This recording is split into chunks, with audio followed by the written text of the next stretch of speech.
Negatyvus ir gera. Teisinga, tu man taip išgirda. Negatyvus ir gera. Kodėl aš tau tau sakau? Aš žinau, kad belia kokį negatyvą tu gali paversti į pozityvą.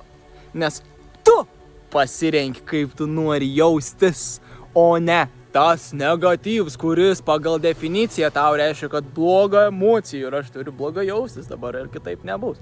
Ne. Ne. Tai dabar duokim tau situaciją, ne? Įsivaizduok dabar, ne? Tu eini gatvę, sutinki kažkokį seną draugą arba draugę, kur kažkada jūs pykotės biškiuką. Ir tu esi sąmoningai paaugęs žmogus jau, tu jauties geriau, tu jau vis laimingas. Ir tu sutinki tą žmogus kažką pasakė ir tu pajauti kažkokią emociją, kur tau nepatiko. Tu susinervini, tu pajauti tą, tau iššokstas. Tu pajunti, tu pastebi.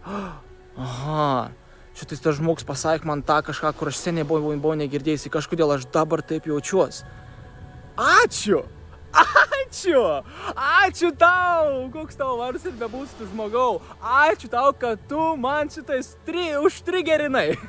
Tu man šitais sunervinai mano ego, kad aš galėčiau pastebėti iššokusią emociją, kad yra mano negatyvaus ego. Galėčiau aš pastebėti ir transformuoti į ką? Į pozityvą.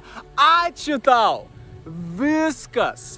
Aš netransformavau šito negatyvą į pozityvą kol kas, bet aš jau pamačiau, kad tas dalykas, tas negatyvus, katras iššoka, yra pozityvus. Aš jau padėkojau tam negatyvui, katras atėjo man gyvenimą, kad aš galėčiau jį jau pastebėti.